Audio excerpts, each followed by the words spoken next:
You crumple them all up into a tiny ball, and then uncrumple them. You're hurting and him. then flatten them out in a dictionary. You're hurting Ryan. All Stop. one level of crumpled. Have you no mercy? Make it stop!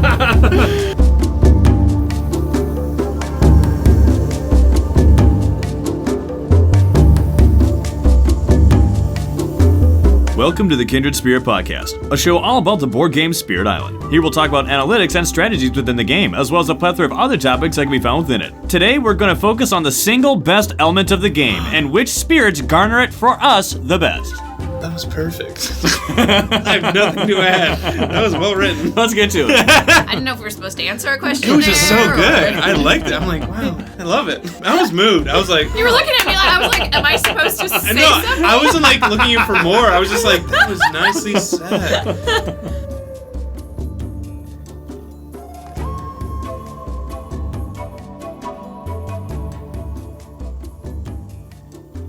And what is that element but fun? You know, a lot of the times when we're looking at Spirit Island in the social media world on the various websites like Reddit and Board Game Geek, I see so many lists of this and tier lists of that and people's opinions on this card versus that card. And I think it's really cool when people are sharing information, and I think it's really cool to get more informed, and we've done this too even on our own catalog It's helpful, of yeah. episodes to be more informed, to make better decisions on which cards to go for, maybe what spirits to avoid for certain things, if you want the optimal build for this or for that, or do you do card plays first, or maybe do energies first, or all these various things, and I think there's a lot of value there. Tier lists have no value. Apparently everyone's wrong to everyone else. They're like, no, you're an idiot. I liked the hotness tier level that popped up on the Reddits the other night by actual literal heat coming off their bodies. Dude, lightning's hot. I will say, whenever I go play a character I don't play very often, I will go to the Reddit now and be like, what do they say I should build first? I'm gonna try that. Okay. But for as cool as all of these things are, and as useful as all of these metadata things are, one thing still is always fresh in my mind, and that is,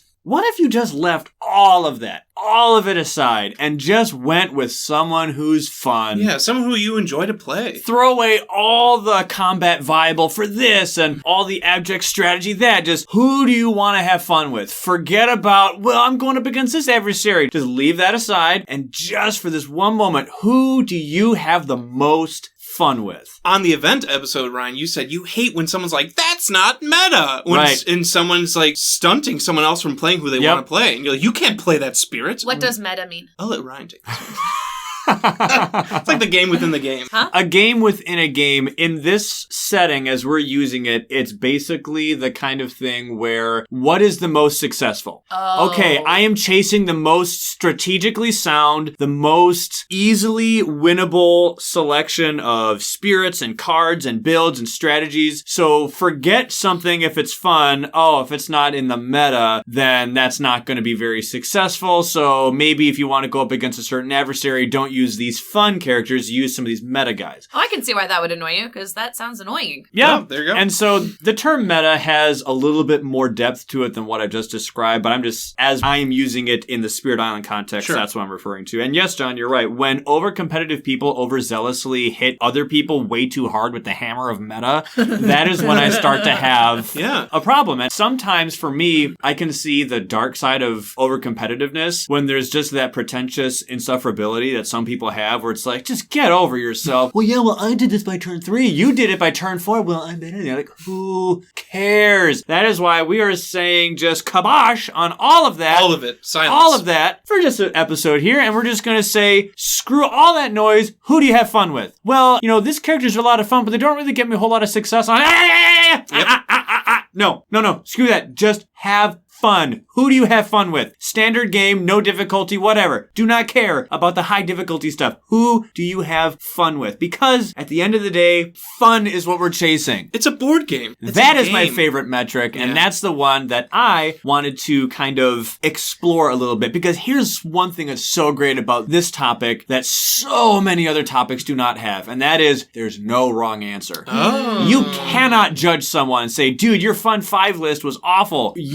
That's so mean. Well, this Fun 5 list is exempt from any kind of public criticism. Because if that's fun for you, who am I to tell you that what's fun for you isn't true? Or if it's false, yeah. you know? You can't speak for what I like. We're Right. literally being the fun police. No one wants the fun police. No one wants that. So, that is why we are doing the Fun 5. Because, you know, it's fun to do lists. I think it's kind of fun to kind of reveal, like, what about this? What about this? And it's kind of fun to tangibly be like, I never thought about this. If I had to go and put it to 5 characters, who would it be? In truth, it was actually quite difficult to go and keep it to just 5. Yes, there's 24 spirits, and me, I am someone who plays as everyone. So it's kind of hard because it's like, well, every single spirit has at some point yielded for me a very fun experience. And you're going through a solo playthrough where you are literally playing and there everyone. are fun things about each one of these spirits. That is a sign of a very well-balanced and very well-designed game. That's something I said a long time ago in our early episodes, which is this game has achieved something that most games do not, and that is there is nobody that I never want to play as. Yeah. Sure, some characters I might want to play as more due to personal bias with their playstyle, but there's no one who I'm like, I actively dislike this character in truth with no sarcasm, and I don't want to play them. And you could actually remove them from the game, and I'm okay with that. You wouldn't blink. Right. That's so true. I hated the nasty little fire dragon guy. Ooh, until Vengeance. Until 2 Redditors actually kind of told me some different strategies. Told you what's what. I took their strategies, played it again, and was like, oh my goodness. Yeah. If I check and cheat and have a Healthy Island Blight card and I know that going in, well, this is really fun. Yeah. So I didn't know that Laura cheated with the Blade card. Explain. I just made sure it was a Healthy Island Blight card. So Laura likes to cheat, everyone. And that's tell not me. new. So we played a 2-player game, and Laura's is like, blight. I'm like, well, I guess we're going to blight the island. Laura's like, it's fine. But it was still a fun game. It was the character that I thought was not fun, turned out to actually be fun to support Ryan's points. Hey. They're all fun. Sometimes you'll play Smash and you'll pick a random character and you're like, oh, I do not gel with this character at I all. love random smash. I And that's hate fine, that's fine, Isabel. that's fine. I hate her. Oh, she's the worst. She's the worst. But you get the point of like, honestly, if this one character wasn't there, I think it'd be okay. Like, if you removed one of these spirits from the game, I'd have a problem with it. Because I like them all. That's a and good that's point. a true statement. So I wanted to comment really quick on the whole Blight card thing. There is one very unfortunate thing that Jagged Earth did, and that is, you'll notice in the physical, tangible copies of board games how a lot of cards every now and then will have a slight, ever so slight curvature to them. A concave side and a convex side. Well, between Branch and Claw and Jagged Earth, when you look at the Blight cards, the concave side and convex side of which one says Blighted Island versus which one says Healthy Island is different for the expansions. Ooh. So for the base game in Branch and Claw, the curve is going away from you. Okay. On Jagged Earth, the curve is headed towards you. So I am so sorry if I just ruined the game for a lot of people, but now you must bear my burden. I can tell if a Blight card was from the base or Branch and Claw or if it was Jagged Earth because the card is literally bent a certain way. Why don't you just bend them all the same way? You can't. Don't ruin the cards. If you crumple them all up into a tiny ball and then uncrumple them, you're hurting and him. then flatten them out in a dictionary, You're hurting Ryan. all Stop. with some level of crumple. Have you no mercy. Make it stop! I'm just like melting in the corner. Well, pardon me for being a problem solver. For ruining the cards. You don't solve a problem by making another. Okay, so. No, it's like they say in The Good Place. If I have a problem, I just throw a Molotov cocktail at it, and then I have a different problem. Well, you're Well, technically wrong. All right, so that was just a comment that I I wanted to love make. him. I just wish that they had the card printed on the exact same side. Because now I can In a tell which perfect one's world. Jagged Earth. Like, oh, that's a Jagged Sounds Earth card. like you need to buy a second edition with everything included. Or maybe just go digital. Anyway. Now, I understand that what I just described might just be for the copy that I personally have. I do have an older printing of the game, so the chance that I'm in the minority here is actually quite high. So go ahead and take what I said with a grain of salt. That's okay. Anyway, so we are going to go and look at our Fun 5, and we're going to do what we did on the hype list, and we're going to count down. So we're going to start with the highest number and go down. So in this case, we're going to go 555, 444, 333, and go all the way down. So one thing that I think is actually super dope and completely coincidental, but I'm really, really happy this happened found to work out because it satiates my OCD immensely is even though we have 3 lists of 5 spirits, there is not a single crossover no duplicates on any of our lists, which I think is really cool. So technically a spoiler, but I think it's cool how we have 15 different spirits represented here. Of the 24. Yeah. That is not bad. Technically 35 playable versions of spirits. Aspects. Yep. Because of the 11 aspects. Correct. You are correct. If there was any other way I could see to commence such a list, I think we all know how it should be done. Say it with me, guys.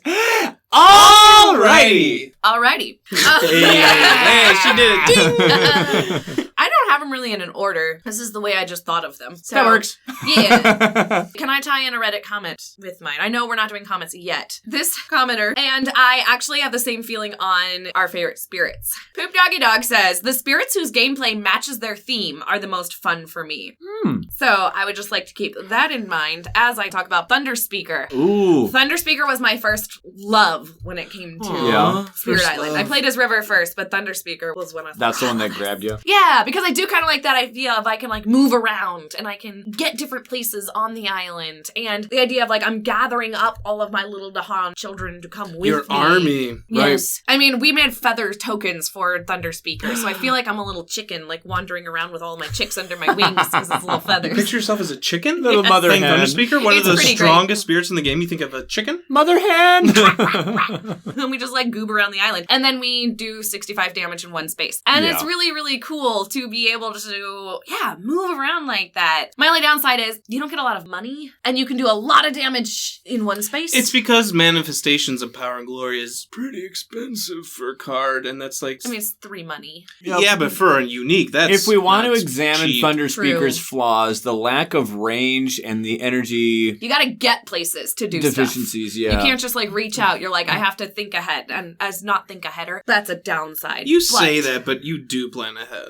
One thing that does help Thunder Speaker's favor, though, is the fact that sometimes you may start a game with bad guys accidentally already in lands where Dahan are. And you're like, ha ha ha ha. Defend 3. Oh. The invaders starting turn sometimes, they'll go into a spot and you're like, hey, I can just... Or they just already have a city there, and you're just like, let me just march right on over one space, and kapow! Right. Thunder Yeah. Speaker has some of, if not the strongest attack power, but in order to wield it effectively, you have to manually go and put people where they need to go. Where other characters can use range to easily access spots. Your reach isn't as smooth or as fluid as other characters, but the damage you get for managing once it well Thunder can be Speaker's there, ridiculous. yeah, drops the hammer. An ally of the Dahan and Sworn to Victory, both with the names and their mechanics, definitely thematically tie in. Just like what you were saying, moving around with the Dahan as they move, you feel like you're their compatriot, their partner, their friend, their leader even, who is dwelling with them. You feel so integrated with the people. Hence the chicken motif. Yep. Okay.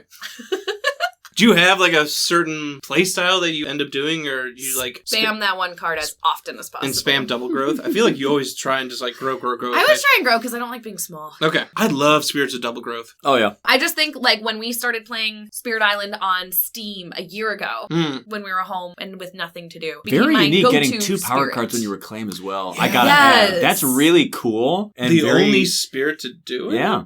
Yeah, which helps because then you can get a lot of cheap cards. Starlight's sitting there you like... end up with like 4 card plays, That's but true. only 3 energy. So it's not like you can play a bunch of even 2 energy cards. And it's not like you necessarily need a major because Manifestation is so powerful if Right. you have them grouped up. You're not going to get a more powerful major for that amount of money. Hot Right. take, Thunder Speaker gets weaker as more expansions come out because there's less Dahan majors. There's like, Ooh. you know? There's a few good ones that come up, but I've thought about that too, which is whenever some characters have very specific cards that are just like, perfect. yes, in the perfect. base game. If there are no more additional cards in future expansions that are just as perfect, this means that the ratio of finding those perfect cards is getting lower and lower and lower because now they have to accommodate for additional spirits coming in, for additional mechanics being introduced to the game. And so ratios of finding your perfect card are kind of getting tweaked. Right. Hopefully they upkeep them so I they're hope. still just as good. Like Storm Swath is perfect for lightning. Oh, and that's yeah. a Jagged Earth card. So it's like, woo, okay, cool. There's still a good one for lightning in there. as an True. example. But you get the emotion I'm telling you. The ratios are getting tweaked. I mean, they added Voice of Command Yep. in Jagged Earth. And that one's a pretty good one for Thunder Speaker is literally in the artwork of it. That's the first one that came to my mind when we were talking about Thunder Speaker just now. Bargains of Power and Protection also comes to Though mind. I guess I also rarely get any of those because I just don't go for majors with Thunder Speaker. We're not a majors group. I'm trying to break that. I'm a mid-game, late-game major player, usually. Well, it depends on the spirit, and it depends on the adversary and the other settings of the game, but I always go for majors. You do. Yeah. John takes more chances than either of us. I like John's just like, go for it If now. you would have approached me a year ago, I would tell you that I could probably benefit from gaining majors a bit earlier than I do. I always go and get minors until I get my first minor that I don't like. The moment I get my first minor I don't burn like, card. that's my burn card. There it is. Go for major. That's not a bad, That's a great idea. theory. That's why we talk. Because sometimes there's minors where I'm like, oh, that one's perfect. I don't want to get rid of this one. I don't want to burn it. I And you don't want to want burn to lose it. your unique Right. cards either. I guess there's also then, though, that kind of feeling sometimes when you're getting that power card, you're like, I need a power card I can play right now, and if I don't have the money stored up... Yeah. There's a ton of factors. You're like, "Argh." One thing I like to do with Thunder Speaker, Laura, not to tell you how to play that spirit. No, tell me how to play the spirit. No, I won't. But just one thing I've done with Thunder Speaker is obviously we talked about you could pick up 2 cards on your reclaim. I do a first one with a minor, and if I don't like it, my second one I go to major. Oh. And that's my burn card, like Ryan was talking about. Instead of grabbing 8 cards at once from the minor powered deck. No, I've never done that. That's what I do. Anyway, I'm not gonna. whatever. I'm gonna try your method. I like that. but if you like the minor, That's a good idea. like Ryan said, okay, Yeah. then go for another minor. You can have And 2 of different course, if Shifting Memory or Serpent are like, hey, get one without forgetting, I'm like, immediate major. Insta major, no forgets. Immediate major. So. All right. Good All thoughts right. on Thunder Thank you. Speaker. All right, Thank you. John. Who's up next? What is your number 5? A little bit similar to Laura. Mine is like a journey, if that makes sense. It's like one. road goes ever on and on. Oh, we got it in. Hooray. Sometimes it depends on like day of the week, like what's my favorite. So I'm just gonna take you all on a journey with John. I'm sorry. Okay. This is my Monday spirit. Yeah, This is my Friday spirit. Or sometimes I've had a couple games with one spirit. I'm like, Ryan, loving the spirit. I'm trying to break it down, Yeah, oh yeah. So for my first one, for 5, River. I figured. The moment you said Who's journey. surprised? All right. The moment you said journey, I'm like, sounds like Starting with River. River was a spirit I love and always will love. I think it's because, kind of like Laura was saying, it was the first spirit where the game really clicked for me. Yeah. Early on, I played a lot of Lightning, and I was like, whoa, Lightning is crazy strong. They're very fast, which is good, because I hate the slow phase. As an early player, it's like, Sure. I don't want to think ahead. And they blow stuff up, so 2 + 2 = wins, type of thing. That's the American education system. It's a good thing Tim's not here. But I have to give credit to Ryan. You nudged me into like, have you tried playing other spirits? Again? I would be texting Ryan like, Lightning is amazing, get more minors, and you blow stuff out, and you're like, well, there's 9 other spirits in the box. Yeah. So I tried playing River, and I kind of got to see the value of that pushing in the slow and seeing how their powers really worked hand in hand, setting up for that massive flooding in the highest tier. And what's cool is I still have a Blast River because I like the supportive aspect. I like giving energy out to people and then creating more Dahan if there's a defender on my team. That's actually really huge. Yeah, I really like that because other people can benefit from Dahan. And you like control. And I love control. And the thematicness of that spirit. Is that a word? Thematicness? It is now. Thanks. We could just say the word theme, but thematicness! Thematicness! It feeds in perfectly to the control of River, of like a river being controlling spirits and flooding the islands. Yeah. And it is one of my favorite ways to play is control. I feel like I'm just like playing chess with the invader deck as they come out. I'm like outsmarting them or cornering them into the land that I want them to go. Laura brought up the tokens. Laura made the tokens for the river, and they're some of the prettiest or most well done ones. So I just like seeing that as well. Aww. Happy wife, happy life. That did kind of make me think like another benefit to this game is that 2 people can be playing it, have the same board in front of them, and be playing 2 completely different games almost. Where John is playing chess, and I'm like whack-a-mole on the other side of the table. Yeah. I'm trying to outsmart and outmaneuver and push them where they're not going to build, and Laura's is blowing stuff up. So, and we're both getting the same enjoyment. Yeah. So, yeah, that's my number 5. And I've talked about River a lot, so I don't want to like belabor the point, but it was the first spirit where, like you were saying, it just clicked of like, this is how you play the game. Yep. Which spirit is your favorite? Is there an aspect that makes it better or like more Travel fun? River? Yeah, like do you like Taxi River better than original? Just Well, for fun? if base river is chess, taxi river be Chinese checkers. Let's make one big line and beep, boop, beep, boop, beep, boop, beep, boop, beep, all what down about the line. that 5-dimension chess that they play in the Big Bang Theory? It's like 5 layers Oh, of really? chess. I don't like Oh, sitcoms. dang. I just don't like kinda laugh stupid. tracks. I don't like being told when to laugh. Very true. WandaVision, please stand by. Oh, this is so good. Ugh. Anyway, that's what I gotta say about River. It is my first spirit I really liked, and I still love going back to it, and it is a fun, controlling spirit. There are 4 things that River did for me personally when I first started playing the game that really helped me understand the game, and so I attribute these things to River. Not that I couldn't have learned this from other characters, but River was the first one to do this for me, and since River is a low complexity spirit, it is quite high of a possible chance that River will do this for other people as well. First off, River told me the value of control. Oh my goodness. As a new player, I thought, oh, kill. That's what we want to do. Moving people? Huh? Like, I'm sure it has some sort of nice thing here, but I don't want people moved. I want them dead. Yeah. I don't want people Off the frightened or board. scared. I want them dead. But when you shove a bad guy, and then that land stays clear because no one built there. And since no one built there, it stayed empty, so when it was time to ravage, it was empty. Yeah. Moving one explorer was like...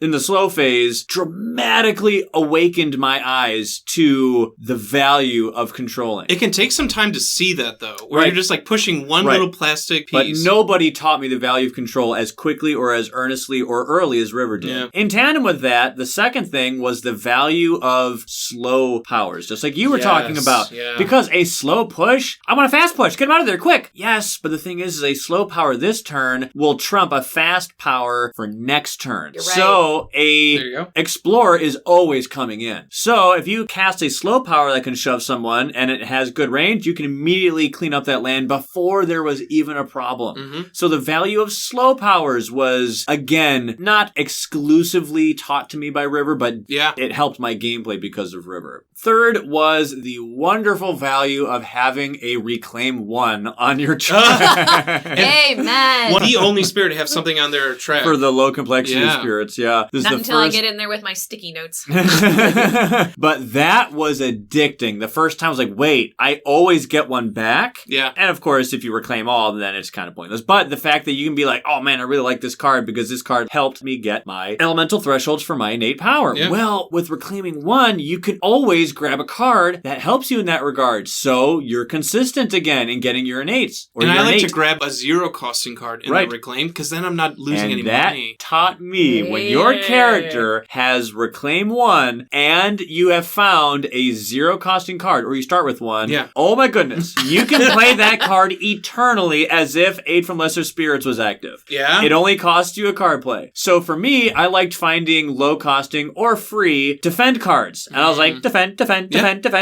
every single turn. Now, it only happened to one land every turn, of course, but you get the idea. Just like, oh, I like this 0 cost Reclaim cards 1. on Reclaim 1 is awesome. But fourth, River taught me an interesting gameplay style when a spirit will have a conditionary power. In this case, it was a card that did bonus damage in the coastal lands. Oh, good point. That was something that I did not have when I played Lightning or when I played Earth. Of course, Earth has something where if you have enough Dahan, that can increase the damage. But you rituals can do of that destruction. in any land. Right. You just have to get the Dahan into it. So this was a conditionary card that was land specific. And it was like, oh, okay. I never really thought of using, as an early player, Draw the Fruitful Earth and then Rituals of Destruction immediately. I thought, oh, if they just happen to have enough Dahan there, I can make it work. But for some reason, playing with River made it obvious to me, like, send people to the coast, hit them hard in the coast. That's where I'm stronger. Oh, I could have seen that lesson with Earth. I will grant you that. But I saw it. It clicked when I played River. So those are some 4 things. Yeah. I know you didn't ask for Would that. you guys say then that River is one of the best spirits for a new person to play? It's a good teaching spirit. Yep. Yeah. I have 2 fallbacks always. River and Earth. Yeah. But whenever people think that or hear low complexities or teaching spirit, they're like, oh, that's not powerful. And unless you're playing England, River's really good. No, I mean, but just for like what Ryan was saying, where it just kind of like, not just the smack people, boom, game's over. Yeah. But like the push, and you can only do this one if you're on the coast, and all of the other goodness. There's some simple mechanics that are introduced there that are not hard to cognize, and once you start executing it, you're like, oh, I'm glad I played that character now that I'm playing another character, because River did that. Okay, I got you.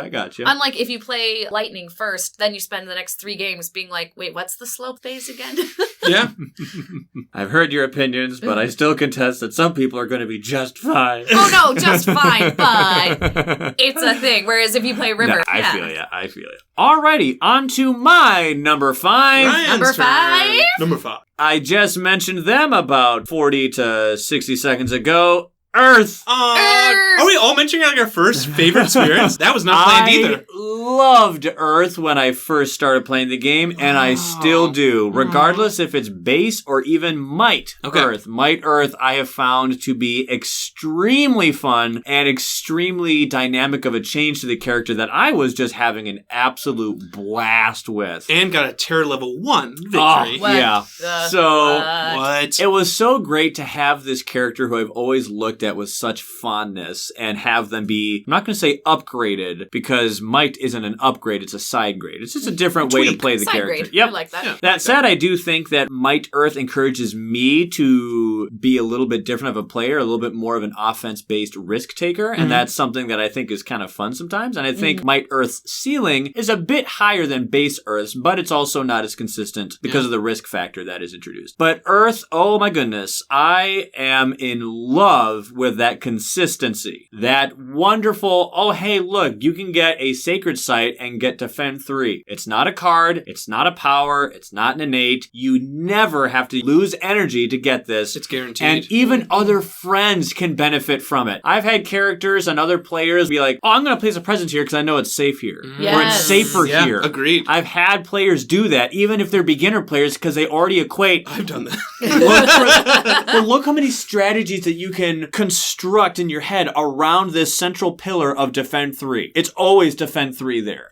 So that means that low amounts of bad guys you're safe from. That means if you're a character that really hates blight, you're probably going to be safe there. You can do Dahan counterattacks from there. Oh, there's so many things. We even did a cheese fractured days combo of doing 2 ravages in that one land one time because we had defend 3 both times. Doesn't matter, it's defended. So it's always defended. And there are so many instances where you can phone in an awesome play because, oh, thank goodness there's defend 3 there. Because yes, I pulled another defend card that was defend 5, but this defend 5 card wasn't enough because what if they were doing 9 damage? Well, I did defend 5 on Earth Sacred Site, now it's defend 8, 1 goes through, we're fine. Yeah. If it wasn't for that defense there, I don't know where we'd be. Defend 5 is in your discard. You don't have it. Yeah. Right. Seriously, I love the defend 3. And as a new player, that was like such a safety net of, safety. Such a net of safety that I was able to bask in. And of course, I got riskier and more brave on certain strategies later on, but I just loved the consistency of that defense. But I also loved the consistency of that presence placement. Because no matter what you do, you are always placing a presence. And to me, that made me feel as if I wasn't ever making a mistake. It wasn't as if I'm like, well, if I do this, I might not be able to upgrade as fast. And I wonder if I did something that's really inefficient, or I wonder if I did something that was efficient. But regardless of what you did, regardless of the range, I know that growth option 2 is range 0, so maybe you might put... You have to plan ahead a little bit. But the workload is significantly less because you are always placing a presence that has that tortoise and the hare mentality. Because it's always the steady Eddie that I personally like to play as, because I feel as if that's the one that has the least avenues for mistakes when I'm a beginner player and I don't know the formula, I don't know the game yet. I was like, regardless of what the game's formula is that will lead me to success, I know this character will get it to me at a safe rate. Other characters, I could probably get it faster, maybe, and I'll get into that when I play this game more. But for now, this character makes me feel safe, and I know this is the functioning average that I can always achieve success with. I love that tortoise and the hare comparison where I was just thinking of lightning can grow quicker, but then gets stuck sometimes. And Earth is then passing by in power, where you can get 8 energy. Yeah, lightning would be the hare, and Earth would be the tortoise. And lightning's like, I'm still stuck on 2 energy. And yours like, oh. Okay, fam. Laughs in 8 energy. Seriously, it's just like, that's a good perspective. Yeah. Right, and another thing that this really helped me with is Earth has one of the best reclaim cycles I've ever seen in my entire life. Because not only can you place a presence, but it's place it at range. So if ever I wanted my cards back, I'm like, oh man, I'm like really nervous because I played all my cool cards and I want them back. I want it back. And I'm like, because I got all my cards back and I feel safe again. And at first you'd be like, other characters wouldn't be able to afford doing that because first off, the reclaim cycle maybe not is so good. And B, those characters usually have a pretty decent energy spiking action. So if you would go and keep reclaiming, you might not have the energy to play your cool cards. But the energy income on Earth is pretty good. Yeah. So you can be like, I'm going to get my cards back, still grow, and I can still afford it. So it was the safety and the consistency that I really love with Earth. Okay. And with Might Earth in the modern era, I absolutely love the damage buff. And since I'm formulaically accustomed to base Earth's gameplay, Might Earth, to me, feels like that change of pace is so much faster and it feels so different. And it feels so cool to be like, this was Earth, y'all love them. But now let's stick an adrenal shot in their neck of Might Earth. Yeah, go fast steroid juice and just woohoo! And just get more card plays. And so there is my number 5. I also love Earth's Innate so much. It's ridiculously good. People don't give enough credit. Yep. I always struggled with, like, getting it. Everyone struggles Play Might getting Earth. it. You get much faster because Might Earth Repeating a power card one without having to pay its power cost again is really good. Also, one thing I forgot to mention here is that Guard the Healing Land is, in my opinion, the best blight removal card in the game. Tell Laura why. The reason why is because not only does it defend, but it is a no strings attached blight removal card. So many cards in the game have, you can remove a blight, but it has to be this kind of land. Or, you can remove a blight card. But you can only do it if there's a certain amount of blight. So, you know what I hate? Or it's in the slow. So many blight card removals are in the slow. I'm like, I need this in the fast so it doesn't cascade. Yeah. Right. Yes. Right. So that's another thing that's so consistent because the healing is also good. But the thing that's so great... Is it cool because of the Iron Giant vibes of the artwork? Yes, I never thought about that. I love that movie. It's art! It does seriously look like the Iron Giant. It really, actually, truly does.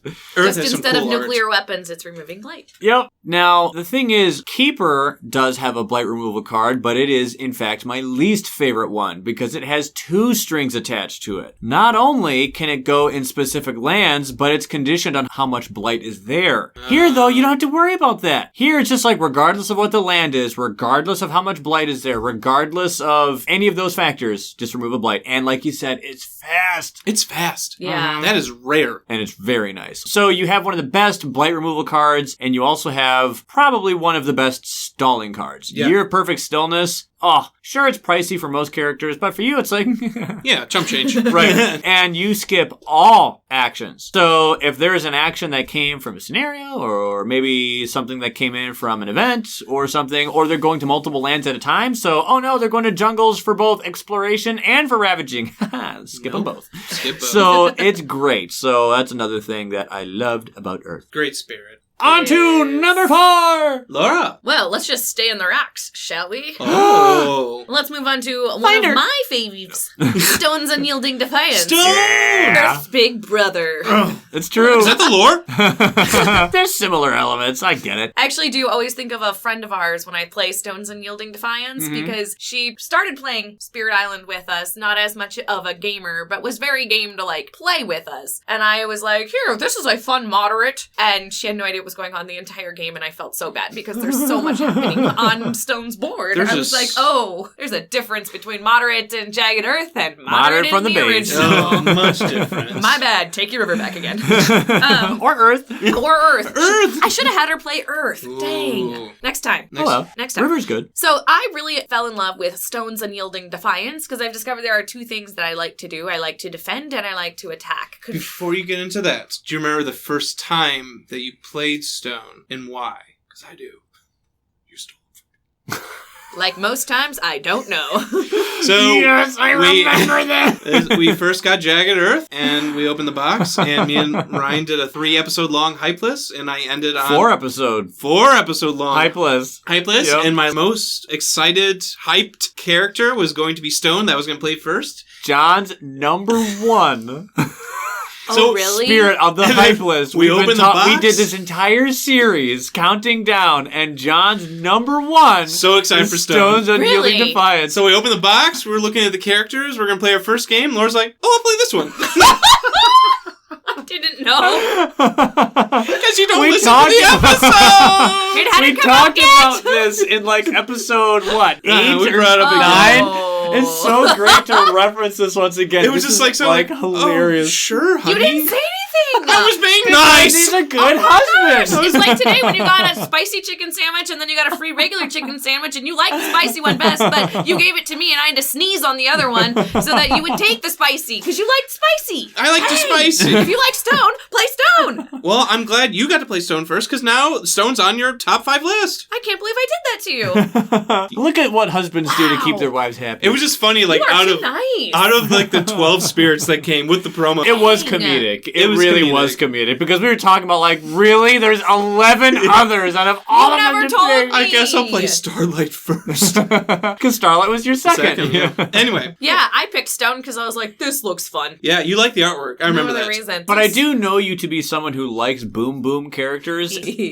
Stone has the capacity to be exactly that. So here's what I like about Stone. You have really good defense. I also You do. do like that the board is so complicated. I like when they have a lot going on. You're like, every time you pick up a presence to add it, you're like, ooh, and what nifty gifty am I giving myself today? Instead of just, oh, I get 3 energy instead of 2. Woohoo. Right. They have a lot going on. It feels like everything Earth can do, Stone can do more of and In a more very complicated specific way. Differently, yeah. in a very specific way. So it's more complicated, and like Ryan said, there's more chance to kind of make quote-unquote blunders where you're like, oh, I would have done it differently if I'd thought Right. that far ahead. Earth's like, I'm going to keep a land clear because I'm going to block the damage that comes in. Okay, Stone's like, I'm going to keep the land clear by letting the bad guys blight the land. I'm not going to die. I'm going to survive the blight. Blight's going to come in. Then I'm going to go use that blight because of my cards that use blight as targeting legalities. Then I'm going to use those powers, kill them, then heal the blight and get rid of it. And now the land's clear. A couple more steps. It's like Earth, but on crack.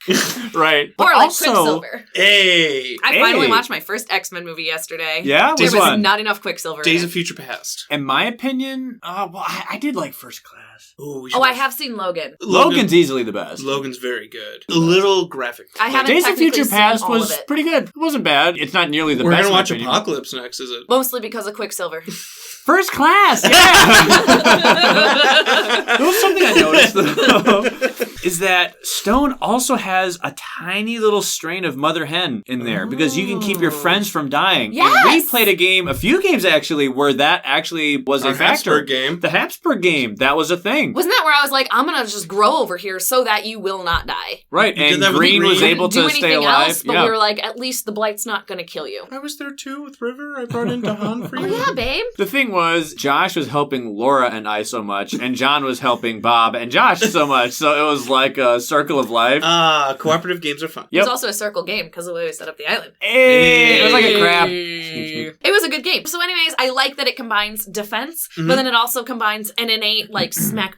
That Getting let them break reflecting themselves damage against is the Break stone. themselves against the stone. Yeah. Oh. That one's That's so so fun because you're cool. like, yeah, bring it on, and then wham! Bam. So we and have you yet can to just do- jump into a problem spot and immediately like reflect it the same turn. Range 0, but it's not a sacred site. So you just get one of Right, yourself over right. there, and you're like, oh yeah, oh yeah, oh yeah. I know. And you get so much earth from your presence track, and I'm loving what they do with some of the jagged earth things. It's a where you can be hybrid like, track. Let me Yeah. gain 2 earth this time, and then next time I don't have it, but now I've got it back again, and I take it away. It's so cool. Yeah, I feel like there's no wrong way to play, or at least to where you choose to grow, because like you said, Ryan's a hybrid track, so you can get card plays up top, or Right. you can card get... plays down below. Yeah, energy Card up draw top. down below. Yeah, there's no wrong way to grow. And there's our favorite, Reclaim 1. Hey. Yep. Yeah, very fun guy. Just thinking about let them break themselves against the stone. I don't know if we have done this combo, but it would be fun to like have a finder stone game where, you know, just clump everyone up and let them do the damage. Oh yeah, definitely. Cool. That's Stone. I like Stone. It's just a fun, I don't feel like I'm going to die character. Yeah, it is a very safe character. That's cool.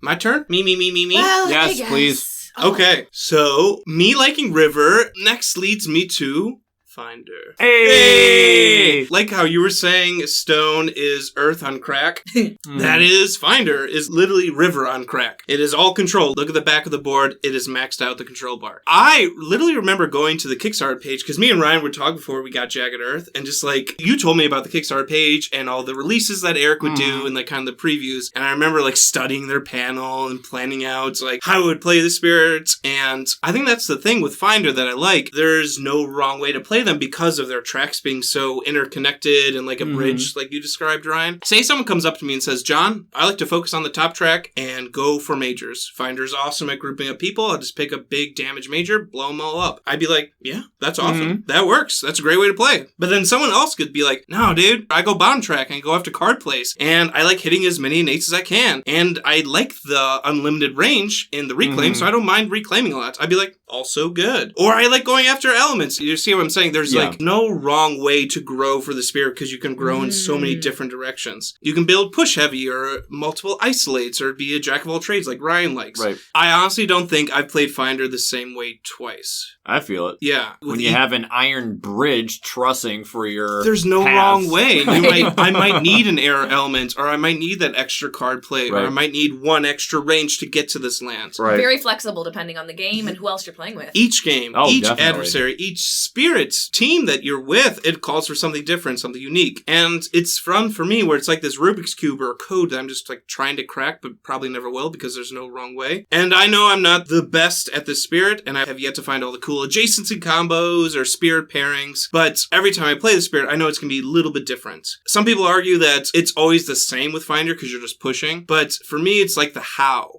is what's cool. Sure, the what may technically be the same, always the but same. In what order, where, who? Because you're Yeah. not moving just bad guys. You can move beasts. You can move Dahan. Exactly. and you can move presence. Right. Cities. You can scoot over Volcano and make another volcano somewhere else. Right. So Yeah. Sure, you can move him, but as Laura just said, you can move cities. Who else does that? You know, like, no one. Nobody. Functionally, others can. If you do Winds of Rust and Atrophy, you go and downgrade one, then True. you gather it, or Shadows you have can- Shadows do it, or Lure do it. But that's not technically the same, although functionally similar. You broke it down, then you moved it. But no, Finder just like scoot. Turn one, I can move a city. Yep. If I want to. That's just amazing. And teleporting people across the map is quite fun. Remember the one time we're like, hey, do you need 7 Dahan? Sure.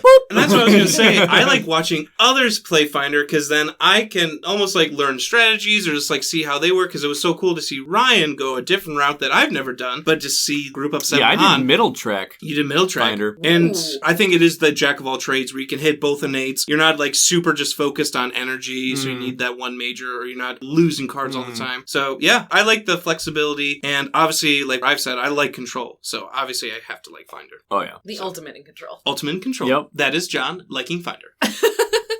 You know, I'm kind of worried because your 5th and your 4th are like your two main go-tos. Uh-oh. And I'm scared because I'm the exact same. My Really? number 4, Spread of Rampant Green. What? What? That's your favorite. Oh, I love green. I know. Oh, green. The fact that you can go and prevent pretty much anything. I talked about how wonderful Earth is at stalling things, and it's true. Yeah. But green can do it literally at twice the capacity as far as how many times you can do it. Now, you can't stop exploring. You can only stop building and ravages. But you know how freaking useful that is? Oh. Incredibly. Incredibly. Sweden, we do extra damage during a ravage.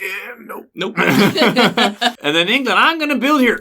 Nope. So, seriously, the fact that you can nope so many people, I mean, you really do feel like you're just a stranglevine, pun intended, on whatever bad guy you're going up against. Like, regardless of who you're going up against, you can just sap them of their forward momentum and slow them down so well. In tandem with the intoxication of growing so fast. Every turn. Like, Every your turn. basic gameplay style is another normal spirit that starts with unrelenting growth. You know what I mean? Like, that's basically green has unrelenting growth just built into its kit already. Yeah. It's true. Do you know how addicting it was to play as a spirit that no matter what you do in the growth phase, you always place a presence? Sure, there's some restrictions to where it goes, but you are always placing a presence. Remember my love with Earth, always placing a presence? Here it is Look again. what's back. It's back. Here, though, in Growth Option 2, one thing that was really intoxicating was the fact that I could spike my card plays. There were times when I'm like, boy, I wish I could play another card. Oh, hey, I can. Especially when Earth's like, I'm stuck at 2 for a while. I know. But then green has their finger in so many pies, so it's like, I want to do fear. I can do that. I want to do damage. I can do that. I want to move bad guys. I can do that. I want to go Jack of all and... trades? I think green is the best. One of the most best. versatile. Yeah. And that versatility and the consistency of always getting upgraded super quick. And I do think that proportionally speaking, Gift of Proliferation outweighs so many other gift cards or boon cards. Yeah. Oh my god. Well, because it's the gift that keeps on giving. Like, River might be able to give somebody money for card plays and whatnot, but by upgrading them, they're getting that additional card play or that additional energy every turn. Yeah. So I've noticed that a lot of these gifts or boon cards that characters will have is, I'm going to help you do a thing that makes you act like me. So Mist, I'm going to let you avoid damage and move, because Mist can evade damage and very like, and then lightning's fast. Right, lightning's fast. You can be fast with me. We're all fast together. I'll make you like me. I'll go make you fast. Yeah. Fast. Stone, hey, I can go ahead and stay alive. And with their innates and special, they can be like, here, look at my power. I'm going to make you act like me. We're all alive together. Because we're all going to hold fast and ignore blight. So the thing that's so cool about green is the fact that you make someone else act like you is one thing, because you grow fast, so do they. But greens is the only card that not only makes them behave like you, it makes them behave like them. Because you are letting them be themselves faster. Ooh, so, that's cool. I've never someone thought of it that was way. Good line. Uncovered one of their reclaim ones. Someone uncovered an element on their track. Not only am I helping you, but I'm helping you be you by doing something that I do. So it's like, you can act like me and you can act like you. So Exaltation of Molten Stone, as an example, lets someone else get boosted range if they're on a mountain. That's something that Volcano can do, and that's an awesome thing. And so it's not a bad thing to make another character act like you, but like I said, not only are they acting like green, they're acting like a better version of themselves because of quicker. Because placing a presence has so many benefits. You get to have another presence out there, so more Sacred Site cards can be used, or your range just got a lot better, or if you are a spirit that has something to do with how many presence you have on the board, like Mist and for all adjacent lands that have a presence in it, or Volcano because if you have more presence and you can do more damage when you blow up, or if you're Wildfire, you can place a presence and do a thing with it. A lot of people involve their gameplay with some sort of presence thing every now and then. A certain amount of characters do that, so it's useful in that way, but you're uncovering either a energy track or a card play, so you are improving there. And so that has incredible benefits. Growing is never bad. No, it is seriously always so great. And so being able to bequeath this literally S-tier card, this power to other Turn people. one to somebody. I know. It is absolutely fantastic. So I'm going to make a comment later. I'm not going to give it away right now, but green is definitely one of the characters that contributes to this. And so I will list it later on. But the fact that green can go everywhere, the fact that green can help anyone be themselves better, the fact that green can just do all the things is just intoxicating. And the fact that I can just grow up so fast, you feel like you're just on drugs. You're just on literal speed. And just, I love green. And it is basically, in my opinion, combat viable in almost every single scenario. Good at control, good at defense, And good fear. at fear, good at destruction. I mean, you can break down a city. Right, and you have a card that does damage to every single building in a land. Wait, what? I'm struggling to find a flaw. Yep. Yeah. So there is my number 4. On to number 3. Mine are still just in the particular order that I see them. That's fine. Perfect. That's fine. I'm going to talk about another one of my longtime favorites, Ocean. Ocean's hungry grass. Because again, like Poopy Doggy Dog, I like the ones that are thematically interesting and work well. So I like Ocean. I like the way that it kind of goes in and out. I like that you are over around everybody's boards really quickly. Yeah. So you are able to help out like near the coast. And I like how you work with, say, River or Bringer of Dreams and Nightmares just by opening up a venue for them to shove things into. And then that funness of kind of taking those destroyed pieces, putting them on your board, and then turning them in for cold hard cash. It like brings a mercenary effect that's really kind of fun. Yeah, ocean is definitely the garbage disposal. Just chucking everything in there. There's one thing that's really interesting, though, that ocean does with my normal trend of gaming, which is usually when I start a game, before I go to other friends' boards, I will usually go and get enough presence on my own starting board to make sure I can reach all my own lands. Yeah. And then I'll go to other people's boards. But what's interesting is, for me, ocean will buck that trend. And so will lure, usually. Mm-hmm. Because they don't care about whose starting board is who. They are already on your board. So my usual style of making sure I can reach all my own lands before I go to other people's, if Ocean's on the field, I might quickly get to Ocean's board pronto. Because the whole spatial awareness is completely changed when Ocean's Hungry Grasp is in play. Right, because Ocean can't get further inland. We had this come up a little bit ago, where someone else was playing Mist, and their board ended up completely clear. And granted, Ocean was nowhere near there. Ocean because my brother wasn't letting buildings live. It's okay, he doesn't listen to your podcast. So I know. Brother. Not yet. But I'm over there trying to help out Bringer of Dreams and Nightmares board, and all of a sudden, my board became this huge problem spot, and I got real snippy at everybody else for a hot moment. It's kind of a snippy game. Everybody was feeling very tense and frustrated. Got a little competitive with the fear. So I needed somebody like Ryan to come over and just be like, there. And that's just a spatial awareness thing. And it's also kind of weird because you're thinking, wait, I have to leave the lands I started with? I was about to do something there. Ocean, hey, I already got you covered here. The back door is covered. Help me with my front door. Okay. And you can immediately start going. Right. So if you're a new player and you haven't played with Ocean before, like that's something you're not always necessarily aware of. Yeah. So I think if we're talking about like spirits good at a lot of things or fingers in a lot of pies, Ocean. Defense, control, fear, damage, utility with Tidal Boon. True. Obviously, inland, huge flaw. Very good at a lot of things, but there is like a huge asterisk. Yeah. I'm like, technically, I have. You got grasping tide defense. Very good at a lot of things in very few places. There we go. Okay. We can all agree on that. Very limited in just a lot of things and not a lot of places. Yeah, but they're going down. I don't know the Leftenate's name with the fear, but that's broken. What, pound ships into splinters? Yes. There it is. The fact that you can get 4 fear from that, and Bringer can only get 3 fear from their Maxinates, Ocean's broken. Pretty funny. Well, Ocean doesn't have a card that says you defend equal to the amount of fear that you just did. So. I'm just saying, Ocean is like this pseudo-fear spirit that people kind of forget. They're like, oh, Shadows and Bringer, and Many Minds, and Sharp Fangs and Mist. They're like, well, what about Ocean? I mean, babe, we just watched Surf's Up. The ocean is terrifying. Oh, yeah. Surf's Up, made in 2007. Oh, wow. Okay. Hilarious. Anyways, yeah, I just like the ocean. Fun to play. I love having Ocean on my team. I'm not very good at playing Ocean. 100% agree. I'm not that good with Ocean. I think Laura is probably the best Ocean player of us here. Oh, definitely. They say that only because I grab it first. Which is fine. Yeah. I think Ocean will be the character I grab 23rd. No, 22nd. 22nd. Oh. But the thing is Ocean has this wonderful way just to get around damage. If someone can shove a bad guy into a thing, remember how Earth had just like auto defense? Mm-hmm. Here you have auto offense. Because so long as they got to the drink, nope, I never have to worry about doing damage to that guy. Kerblubbity blub. Kerblubbity blub. A lot of minor powers are a lot of control powers. Those all turn to damage powers. They all equate to damage. Yeah. Yep. So, that's my favorite. What about you, John? All right. The bronze medalist. Number 3. Right? That's where we're on? Okay. All right. So, if we combined the mind-bendy thinkiness of Finder and the support of River, then you get Fractured Days. Yeah. So... Laura loves this space.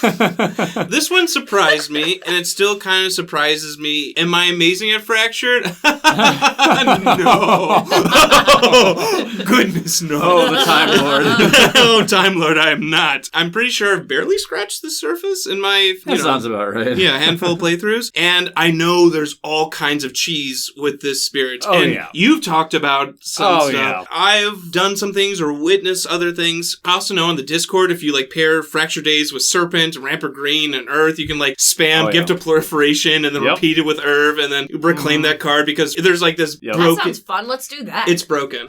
You can accelerate Serpent much more efficiently than you normally could. Making notes for next week's spring breaks. But I haven't even honestly touched that, and that's really cool. Yeah. But what really drew me to Fractured is the boosting of my teammates, and just I really support spirit, support characters. Applying those cheat codes to various cards is really interesting. It's really fun. See how each effect affects all the various cards in the game. Yeah, again, it's one of those things where I can keep learning with this spirit. Yep. I can keep growing or finding new ways, and kind of like you were saying with Green, I like Fractured being able to boost another spirit and make them a little bit better than maybe they were in turn 2. Yep. Or before they could do it, where Green can literally make someone grow. Fractured with Slip the Time, or whatever the left innate is called. Yeah, you had it. Slip the Flow of Time. Okay. You can make something fast, reclaim a card, or play an extra card, and I don't know, I really like that. It brings me joy to make other people happy. So it's one of those interesting things, too, because when you upgrade another character, their success becomes your own. Yes. You know what I mean? Yeah. In a weird way. When we were talking about our Brandenburg Prussia game, I,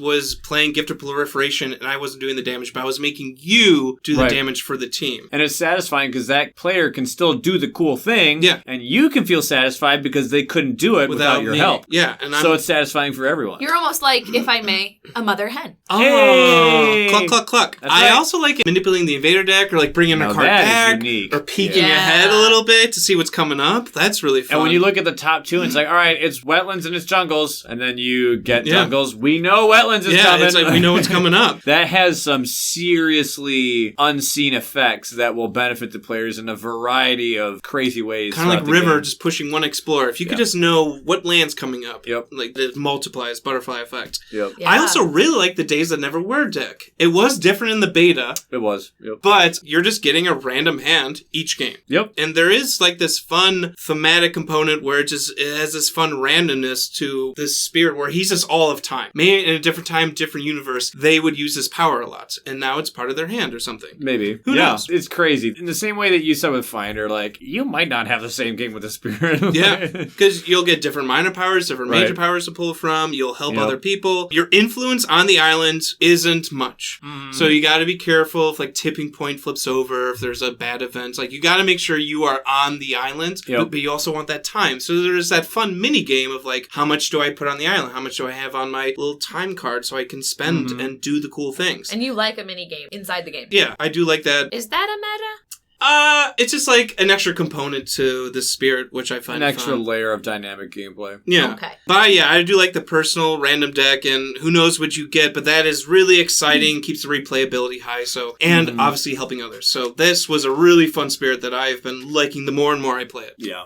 That was my number 3. In the same way, John, to copy off of that emotion, my number 3 is Heart of the Wildfire. Whoa! An attacker that acts like no other attacker. Yeah. So unique. So incredibly unique. Oh, I love doing the damage in the growth phase. That is so odd. It's wait, I'm doing damage? I'm affecting the board state right now. Yeah. Right now. Guys, I just got a kill. It's I'm pulling minor powers. I killed somebody. What? I'm choosing my next card. Yeah, exactly. I want to gush about Ryan real quick. We were talking about Laura being really good at Ocean. Ryan, you are the best Wildfire player I've ever heard. It's a sight to behold. It's like a beautiful, flamey ballet. It's a dance. Yeah, I was just going to say that. You're we put the blight on and we take the blight off. You never blight too much. You never blight too much. Blight here. Anyway. I think it's very important with Wildfire to always clean up where you go. But Wildfire has the capacity to remove a blight from turn 3 onwards. Yeah. And so I do. Yeah. Because like I told you, I have this fun little strategy with Wildfire, and I'm not going to go and break down strategies with all these characters. But just while we're here. One day we will, listeners. Oh, yeah. But that'll be strategy. That'll be in the analysis thing. I like having only ever 1 blight in a land, but never 2. Because 2 is way too much for the threshold, and it'll stretch it way too thin for your friends, but 1 is just enough for your various cards that will now be legal because there's a blight there, so keeping it to just 1 is mighty fine. Perfect. It's perfect. But oh my goodness, Wildfire is just so berserk, and the emotion of the Intoxicating? Is it like the pit bull who's just range 0 only? So many characters in this game are not very great at range 0, but they're really good with various range attacks. Almost everyone is good at least short to mid range. This character is intimate in your face range. What other character is, there's a lot of bad guys there and goes towards the trouble, not away from it. And you're just, and you're just jumping right in. And it's so dangerous that no one else even wants to go and dwell with you. And you look at the card art of Wildfire, just so happy, just like, incredible artwork. There is a joy in that artwork. It's a Nolan Nasser who also artistically drew River, so one of my favorite artists. Hey, Fire and Flood. But I love the emotion of dealing damage when you're not allowed to. The fact that you can go and re-attack areas that you already were. So not only did you have a dynamic, hilarious, fun entrance on, I just did damage in the growth phase, and then someone shows up again, I sat down!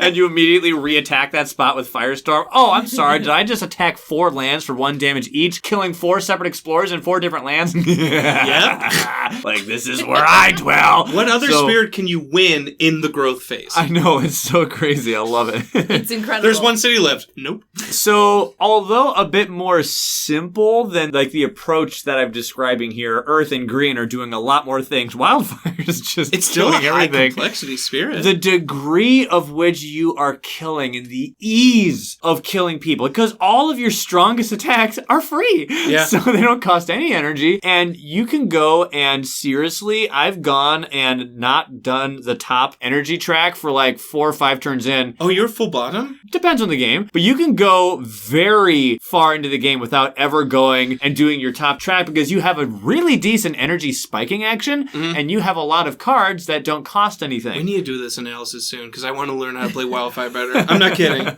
So I love Wildfire for this aggressive offense that to me feels like no one else. And the fact that you can just be like, bam, kill him, bam, kill him. Someone else shows up and you're dead immediately, and just constantly dancing around. And you have like the most dangerous dance floor. And if anyone sets foot on your dance floor, they are dead. And including spirits. There's this I know. No, but that's fine. But right, and it's that's what Wildfire is. And so it's like one of those things where it's like, this is my domain. All you can handle your own problem. I'm just going to dance here and crush it. Luckily, though, you can adjust your dance floor and be like, all right, I'm coming your way. I'm going to remove a blight on the left side of the board and place another on the right. So my dance floor is shifting to the east, perhaps. Which is what you did in our Habsburg. Right, you have a bubble. Yeah. Keep your bubble a certain size. Don't ever forget to clean up your bubble because then you're going to be hurting your team too much. But just always get rid of a blight when you can because you are going to want to jump somewhere else. Of course, pick your moments, and that timing is where I think the skill is going to actually show up. But just the unfettered, undiluted aggression that Wildfire has is so uncharacteristic of any other character. It's scary so to like great. Players like me and Laura. Sometimes we don't want to like touch the fire and get burnt, you know? Oh yeah. There's very few spirits who are good to dwell with Wildfire because Wildfire is so destructive. But oh my goodness, the fact that you can go anywhere you want and be like, yo, and just burn them and oh hey, burn them and oh hey, burn them and hey, Flame's Fury, let's get some energy and let's get some bonus extra damage. Like, so it's a bit simpler of an emotion, and once again, there is something else here that is yet undescribed that I will get into later. Ooh. So I'm excited for that. Then Number two. All right, my next one, this is where it gets hard, and I honestly am changing up my list here and now. Literally right now you're changing your list. Ryan mentioned something, and I was like, oh wait, I think... Wildfire is Laura's number 2! My memory tells me you dislike playing as Wildfire. I definitely liked playing it better after I watched you play it. So, there's that. But I think next has to be Volcano. Whoa! Yeah, Volcano is dope. Wait, Volcano's not on your list, right? No. Okay, good. Is Volcano on your list? Okay. Definitely not. Cool. Good, we still have 15 unique characters.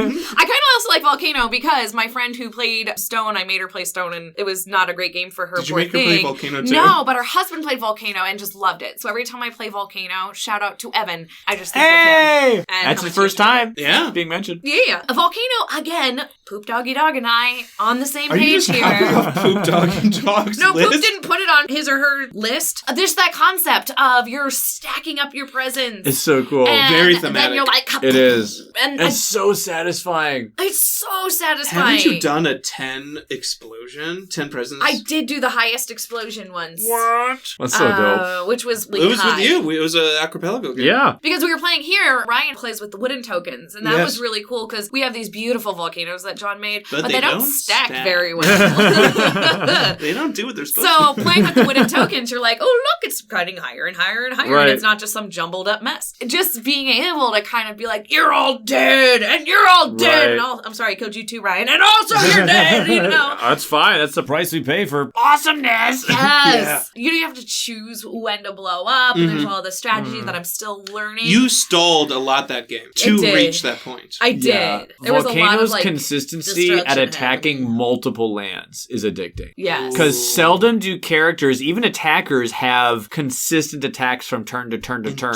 It's usually that every other turn you can do a big attack thing, unless it's like late game and you've gotten a lot of attacks. And I like how they introduced that with lightning, like the first big attacker. Like, you can't always... Right. You're going to have to the- reload. You're going to have to Yes. reclaim. Mhm. Yes. And with this guy, it's a big reload. You have to, Right. you have to wait. It's slow. I mean, you get to return one of your destroyed presents. Well, I mean, once you get up to 5 fire with Powered by Furnace of the Earth, you can return 2 of your destroyed presents That's to nice. the tracks. I want to ask this question to the table. Usually, when you play Volcano, are you more of a massive explosion nuker, or are you a more smaller, controlled explosions more often kind of character? So I haven't played Volcano a whole lot because usually... Other people are playing, yeah. I hug it. In my few times I have played Volcano, I'm more of like a 4 presents destroy. So I guess like not the first tier, I but the second actually tier. like a decently small, controlled explosion that's happening a lot of the time. That's typically what I've done in my like 3 times I played 2 Volcano. times! Laura likes going Big, blammo. yep. Go big, Boom, go home! boom. But it ends up being a game-winning move, so... No, it's incredibly satisfying. I love being able to attack multiple lands at the same time. Yeah. Because even if it's a small damage attack, it's happening in 2 lands. So it's like, yeah, it's I mean, happening at in the least, mountain I'm in, and it's happening in the target land. Yeah. If you're doing at least 6, then you are doing damage all the way around. Mhm. You don't even have to wait until Oh. 10. Oh, it's so great. But it is super, super fun. I like the support card that Volcano has, like Really Ryan spoke nice, on, with the extra actually. range. Extra range helps out so much. Yes. And the energy, yeah. The energy, honestly, is almost often, in my experience, nicer. Yeah. I think the Badlands aspect of Yes. Volcano is really helping you out too, Laura, because we were tentative towards that. Ryan and I, too, were just like, what are these Badlands that are never leaving? Do we like Right. these? But I you... still don't know what they do half the time. I was trying to give you a compliment. They up the damage to both humans. It's a damage amp. Yeah. Yep. 9 times out of 10, it'll help you. So, I know they're good. My brain just Yep. looks at them and always goes, solve for X, what? yeah. Anyways, that's all I have to say really on Volcano. It's not one that I play often, Yeah. but it's fun. Yeah, and thematically, so fun. What I like about Agreed. your spirits is just how different they are, and they aren't all just offensive power weapons. Wait. Anyway. They are literally all offensive power weapons. Have you tried any other spirit combo? I tried the nasty little fire lizard. Oh, that's weapon too. That is also offenses go. Literally 2 innates that do damage. What other spirit has that? I tried. Sharp Fangs? Sharp Fangs has 2 innates that do I damage. had Keeper on my list. I took Keeper off my list. You should keep it off your list. I took Spoilers. Keeper off my list. I have to change I that. replaced it with Volcano 10 minutes ago. Anyways. Anyway, good All men are job. very unique. And that was Laura's number 2. My number 2. Poop doggy dog.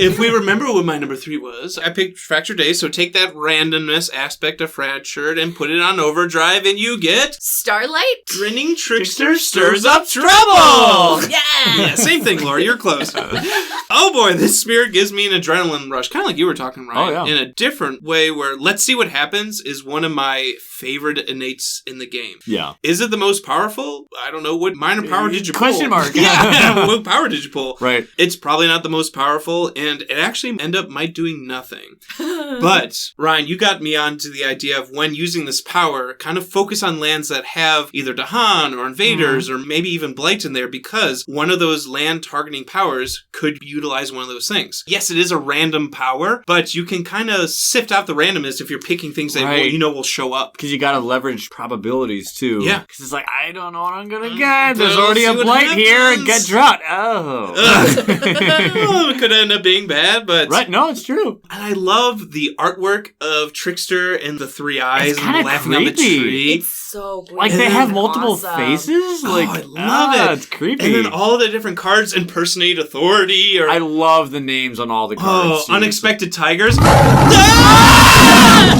Seriously, the names of these cards are just the best. Oh, it's such a Putting fun up messes spirit. is a drag. Why don't you and them fight? Yeah, all their titles is great. Okay, so after like a long work day, I just want to sit back, chill, and have fun, and don't do a brain crunchy game of Fractured. Oh, dude, Trickster's like perfect I just pull out Trickster. And it's not to say the spirit is like one note or easy. Honestly, there's a different ways to build the spirit where you could focus on strife or focus on beast powers, unexpected tigers, go for energy, go for plays. It's a very adaptable spirit. And my number one thing, I love the way that you gain energy is by keeping random powers from Let's See What Happens. And you lose energy, -1, when you reclaim. So reusing powers bores Trickster. Yeah. Oh, I didn't realize that. Seriously, it's so great. I love it. Bores them to death. They want to live on the edge and not know what's going to happen. My mind is blown. I didn't realize that. Oh my gosh. They gain energy by doing something completely random because that is what this spirit is. They thrive on uncertainty. Yes. It's just... Whoa. Yeah. Talk about theme. Talk about... I love it. Perfectly for the spirits. And yeah, it's an easier spirit to play, but a real fun time. It was funny, Laura, when you mentioned at the start of this episode, like, I really like spirits that tie in their theme to their gameplay. I'm like, that's everyone. Poop doggy dog, yo. That is everyone. That's everyone. But I like how this one specifically... No, because reclaiming usually is a good thing for most spirits. Usually it is, Yeah. But for Trickster, they don't want to reuse the same things they've been using all game. They want to do something different. That is just mind-blowing. Oh Isn't my it cool? gosh. So that is my number 2. It's probably like the fun spirit, quote unquote, for me. Yeah. I'm having a fun time, even if we lose. Even if like over-enthusiastic arson like cascades, I'm like, well, who knew? Oh well. You know, that fire element came up, guys. Oh well. So it's a fun. It is kind of funny because when we were talking about Jagged Earth, I remember like my first time hearing about Jagged Earth. Yeah. We were driving with Ryan in the backseat of the car, and Ryan was like, Laura, you're gonna love this spirit. It seems just like you. And it turns out like John and I have completely different play styles, and you ended up loving Trickster. For the fun of it is super fun. Yeah. And it's a pretty... And I stole the one that you were the most excited about. Whoa. Oh, what a fun. Who would have thought? My gosh. That's cool. And that was my number 2. What could I say? I thought you were going to like it. No, that's cool how, like, what you think and then, like, actually playing. It's just so cool different. to see how trends pan out. Yeah. Ryan, what is your number 2? My number 2. Sharp Fangs Behind the Leaves. Yes. Yeah. This was a character that even when they came out and I was spectating them and I heard the initial replies of various people in the community to them, some people's like, I'm not a big fan of that, or I'm not a big fan of this. It was someone who I was like, that's a spirit who I just haven't like really sat down and chewed on. Like I haven't just sat down and committed mentally. What is this spirit? I know I'm sleeping on this spirit. You know what I should do? I should probably go and do a few games to really just like figure out how they work. Have you ever done that before? Where you're like, I do not get this character, but I want to figure him out. And so I'm going to do this a few times. I want to try different openings. Playthroughs, Yeah, call playthroughs. So you might even do 2 games back to back with the same character, or even 3, that kind of thing. This was someone who I was like, I feel as if there is something here that I'm missing, and I kind of wanted to try it out. Well, I'm so glad that I took the time to examine Fangs, because Fangs was so much better than I had heard from other people who were kind of like, with the whole attitude that they gave the spirit. And once again, we have a consistent attacker. That is something that I personally think is not so common, and Fangs has the capacity to just go anywhere they want, sans blight, and do attacks all the time. But what really made me look at this character like, remember I talked about River, where it's like, I could have learned this from someone else, but this didn't click with me until this character. This spirit, was Fangs is very much like Thunderspeaker, but beasts don't die. You see, the problem with Thunderspeaker is Dahan can die, and so can you because easily. of Sworn to Victory. They take you with them. Yep. Here, it's like, I'm going to put a beast here, and when the bad guys attack, sure, they'll land my blight, but my beast was there. They don't care. Of course, if you're playing as Russia, this is tweak. Brian, what about Russia? We talked about that already. Listen to a Russia episode. The point being, like, that was... Oh, I don't need to be nearly as safe with my beast. Get in there, fam. Yeah. You're automatically going to be safe. Went on. Right, because they're not going to die unless I allow it so. Yes, I know events can go take a beast away, but I don't blame those. But, Joke's on you. yeah, I know. But of course, you have playing powers it that wrong. might sacrifice a beast, but that's on my terms. I'm aware of that. But the thing is with Fangs is such consistency and being able to go wherever I wanted. And the fact that you can do some really cheese-filled things. Oh, yeah. And being able to use this attack that requires an ammo, but your ammo isn't getting lost due to bad guy ravages like Thunderspeaker's is.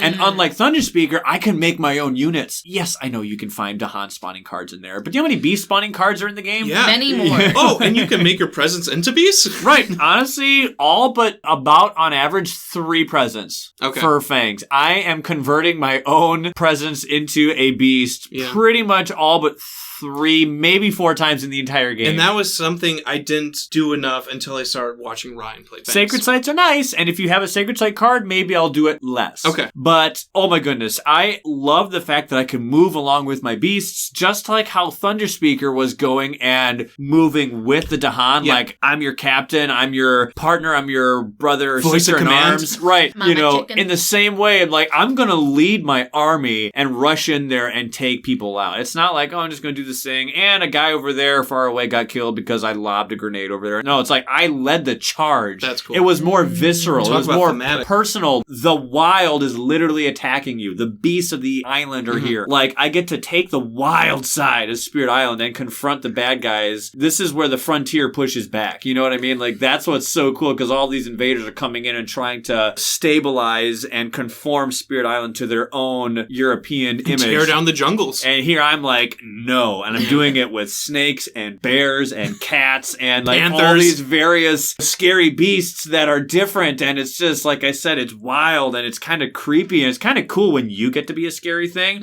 Like, you got too close to the jungle. And like that card. Yes, and the fact that you can go and grab fear for killing explorers, that's not common. Huge. 3 people can do that. Lure, Fangs, and Shadows. And we've had games where Fangs was easily the most fear-grabbing character in the game. Oh, yeah. Yes. And so, when you look at the very summary of powers, Fangs is actually a character that has fear at the highest rated thing on the summary of powers. This is a fear spirit. Yeah. But this is a fear spirit who interacts with the board game state significantly more than other fear spirits. That's one of the reasons why I love them. Usually fear spirits are a thing where it's like, I'm not going to interact with the board state, so the game will be harder turn to turn for the rest of you. But this harder game for the rest of you won't take as long because I made the end game a bit quicker. You win before you lose. That's how you play Bringer. Fangs can both do that and interact with the board a little bit more tangibly than I There is a like disconnect other with like fear a Bringer spirits. or something. Right. Yeah. I also like the growth too. When you That's always so fun. when it's a growth pick too, and that's why I like Trickster. It's like you kind of have this flexibility where you're not always picking just one thing over and over Right. again. And another thing that, it's absolutely addicting is not only do you get Reclaim 1, you get Reclaim 2.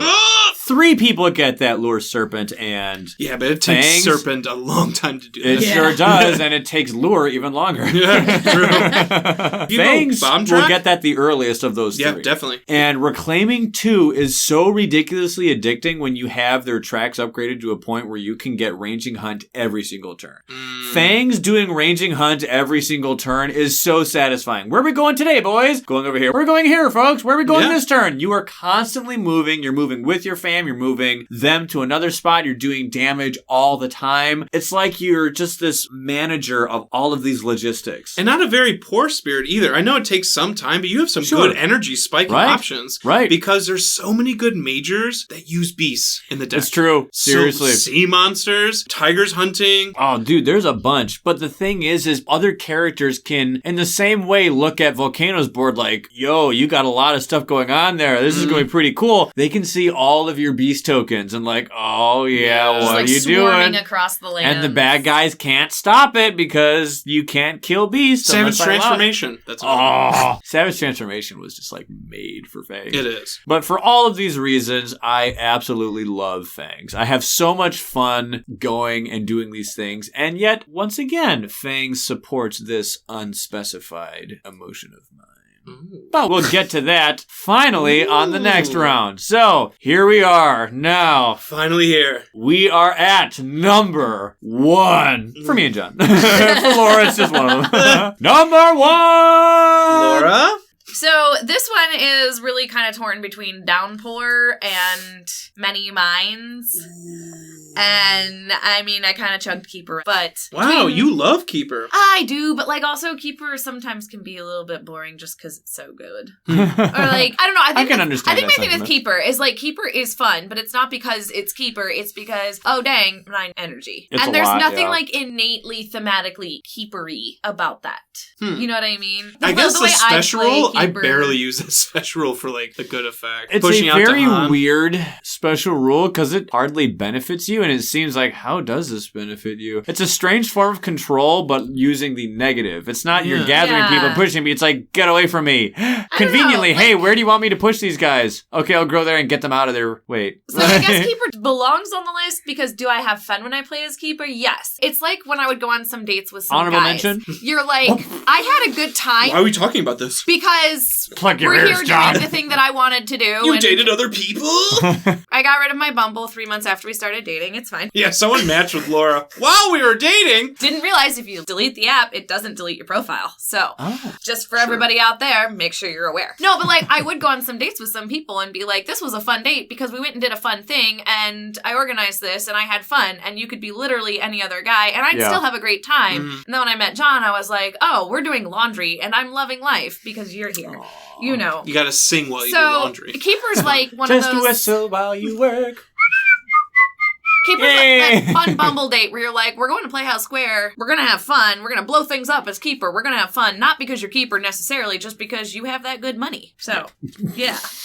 That's Keeper. Who's your Anyway, pick? so, where are we? Where am I? That's my defense for Keeper being fun, but also not fun. Okay, so Keeper did not make the list. I Honorable liked mention. Many Minds, Okay. even though they don't do a whole lot of damage. I don't know. I feel like every time I get Many Minds in front of me, I'm always like, wait, what's this? And I have to figure it out every time. You played it the most out of any of us.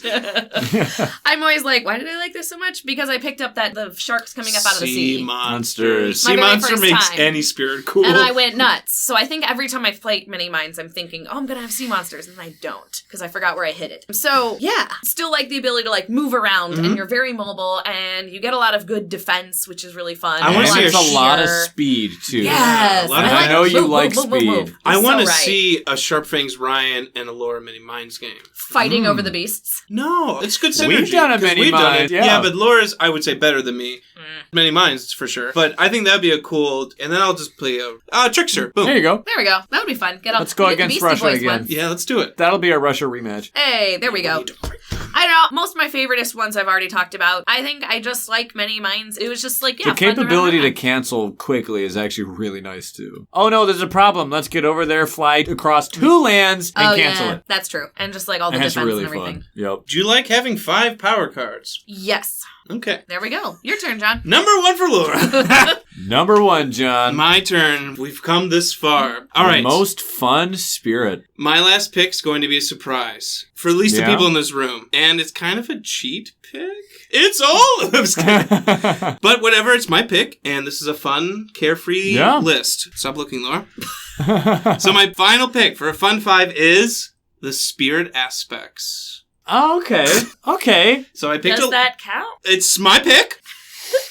Is picking 11 spirits basically cheating? I think I see the emotional string you're plucking here. I'm going to break it down. Hear Break me it out. down, babe. Hear me out. Break it Hear me down. out. All right. The aspects, honestly, were something that I was not hyped about or excited for. Me and Ryan had a hype list for the spirits that were coming Yes. out. I was excited for those 12 spirits. The aspects would be a nice tack on. And honestly, truthfully, they were the last thing I played when it came to Jagged Earth Yep. things. I think it was the same for me, too. Yeah, and I think same for Laura. It was just like not something we dove into head first. No. Right, well, it makes sense. It's new content content, but it's not the most new content. Yeah, I wanted to play Fractured or someone else, but these aspects, they've given me a new appreciation for the low complexities. Does base Earth excite me as a spirit design like it does for Ryan or playstyle? Typically, no. But with Might, now Earth feels less sluggish, like Ryan was saying, a little bit faster. And I can, start revisiting the spirit, but with this aspect attached. Lightning, for me, was very one note. I said in the beginning, I used to love lightning, but River just showed me the way. And I was needing support to survive with lightning. You need energy, or you need someone gifting you cards so you don't have to reclaim as much. But hey, look, here comes immense. Poor? Low energy?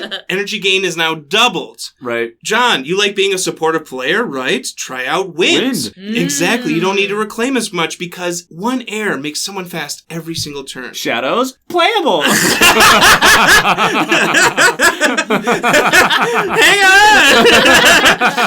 on! Also with Wind, you can give people range as well. That's huge, actually. I still want to do a Wind and Ocean game because Ocean obviously has range limitations as we've talked about. And Wind, if you get to the lower part, you can get control with Explorers. Also really good because some people struggle with Explorers. I did say River was a perfectly designed spirit, but... Travel River! Literally, you are carving out a river on the island and shipping off to Han. Talk about thematic. Thematic. You are creating a river on top of the island. The super highway of sadness for bad guys. Yeah, and you bring these to Han, you make a sacred site with 4 of them, you get to defend one, right. Blammo, it's amazing. And lastly... Shadows. Alright, this might be the biggest reason the aspects are on my list. Confession time. I am loving Shadows right now. I know I've been texting you a lot about, and I've been telling Laura about, Shadows is becoming, honestly, a favorite spirit. Once again, very first spirit. My very first spirit I played was Shadows. And Foreboding now is just... Each of their aspects are fun, unique, but yes... Foreboding. Ryan, you know me. Okay, if a spirit has an aspect that gives you extra control, I'm on board. Yep. Hey, isn't that what Wind Lightning Wait! So yeah, Foreboding, I get this extra control. There's extra options for fear. It gets rid of that poo-poo, stupid special rule that costs money. But there's so many different aspects. Ryan, I've seen you play Amorphous, and it seemed so effective and fun. And Laura, I've seen you play Reach, and it showed me what the height of the original Shadow should have been. That's because I played all of them at once on that one. Stop cheating when we play games! Adrenaline-filled gameplay aside. But it's just so cool to see all these different versions of what this spirit was meant to be. Yeah. And that is for all of them, not just Shadows. Right. So, people listening at home, veterans, beginner players, casuals, whoever, if the original 4 spirits seem boring or basic, just give the aspects a try, is all I'm saying. Yeah. It's like, Ryan, what did you compare the aspects to? Side grade? Side grade. Except Shadows, they're all upgrades. But everybody else, side grades. Yeah. Of just different ways to play them. Gives a little more life because they don't have that innately on their tracks. Yeah, I don't know. It is kind of cheating, but the aspects has really brought me a new appreciation to spirits like Earth.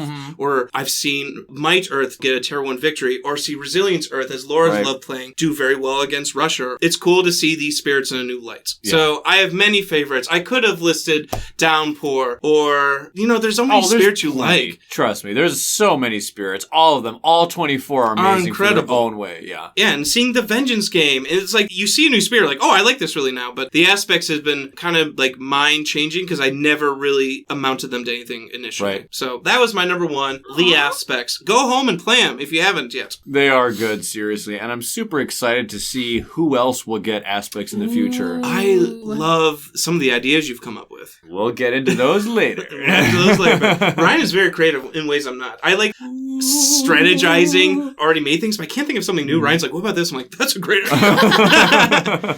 Anyway, you're number 1, Ryan. Ryan's it number is 1. Not a surprise to anyone, if you know Ryan. It is. It is, in fact, Shroud of Silent Mist. Hey. I was wondering if Mist would overtake Green for fun factor. Okay. And in recent days, I was like, you know what? I kind of want to go and play them both again. Just to refresh the slate and just kind of see what happens. And we recently spoke about a fun game that I had with our friend Seth with a 2-player game. And and he was Serpent and I was Mist, as we described. Yeah. And it was truly there. I'm like, yeah, I thought this was the case. I was pretty sure, but this really cemented. This is easily my most fun spirit to play as. Oh my goodness. A difficult spirit to play as. You know, It's tricky. It's tricky. in the same way that some people react, in my case, to Ocean, or in your case, to Fangs, or something like that, some reason you will just click with somebody, and it just makes sense. And Ocean, I get it. It just, I can't do it to the nearly efficient rate that I see you do it consistently. And that goes for a bunch of spirits. For you, it's Ocean. For John, it'd be Finder. You know, and when you are watching someone who, for some reason, they have just clicked with this character and they are just going, and it's like an artist weaving their work of art, you know, on this awesome display of perfect timing and just great strategies and just like fluent decision making and effortless. It's just like, whoa. And for whatever reason, Mist just clicked with me in like all the ways. Like, oh, this makes sense, and oh, this makes sense, and oh, this makes sense, and oh, this makes sense. And just, it was like something that was just right up my alley. And one of the reasons why I absolutely love Mist is to finally disclose this emotion that each of these spirits have all hit on in various degrees. I've been waiting for this. It's actually twofold. One, I didn't necessarily think of at first, but I was like, you know what? This is true of all of them. It's not the primary, so I guess there's two reasons, but I would combine them together into one unified whole. The second one, and I've described this in the past, is I have a vein in my body called fan of the underdog. If someone or a lot of people out there are ignoring a character, automatically I'm already predispositioned to, you know what, I'm going to try it. I'm going to make it work. I'm going to prove to you it's successful and you are wrong to forget it. And so at each point, I've seen these characters in that light. I've seen Earth in that way because it's too slow. A lot of people saying, that's not worth it. I'm like, I'm going to do it. When I first got the game, I was not in the community at all. I had no idea what public opinions were. Right. But everyone, when we were playing this game with my friends, they were picking the rock giants. They were picking Ocean and this strong thing, whatever. Or this bird made of molten plasma, which is, you know, that's what superheated plasma is, what lightning, electricity is. You have these arbiters of various elements. You have this totem pole, this tiki totem pole that's come to life, and it's like terrifying. Yeah. But it's also kind of dope. Then you have Thunder Speaker, who's leading armies across the land, which is like, what? And then you got a bush. Nobody wanted to play the bush, because a plant, why would I want to play a plant if I can play a falcon that's literally made of electricity? That's so dope. And so green, even back then, no one was playing green. Then, of course, when I played green, I was like, oh my word! This guy is awesome! And so then I would come to learn other people like the character too. I was like, oh hey, this is actually a pretty popular character, but I didn't know that at the time. Wildfire, so many people ignored Wildfire for the longest time in the pre-Jagged Earth era when Blight was like really bad. And so Wildfire was someone that, in my experience, never took the field. And I was like, you know what? I'm going to figure this character out. In the same way, Fangs, Branch and Claw comes out. Everyone, Keeper. And I'm like, Fangs Keeper's kind of dope. fell by the wayside. Honestly, we like Keeper better initially too. But what about Fangs? The strategy just took so much longer to figure out all that minutia, and you sat down and took the time with it. Did Fangs come in Branch and Claw? Claw? Branch and Twig. Yep. And even now, even Mist is an underdog to some people. And a few of you out there have seen the light of how ridiculously overpowered, overpowered sometimes, Mist can appear. Yes, it's true that each of these characters have had the title of underdog, perhaps, but easily the number one thing that unites all of these characters and the emotion that usually I am just completely, just lusting for in every single experience, regardless of the game. And in Spirit Island, this isn't just related to card play. Card play contributes to this. You've heard me talk about why I love card play. Well, why do I love card play? Is it just because I actually like playing a bunch of cards? No. It's not because I have a seething desire for playing a card and another card. No, it feeds into this thing. Why do I like characters I can go and do Jack of all trades? Do I like Jack of all trades? Yes, I do. But why do I like Jack of all trades? That all stems to one thing: being limitless.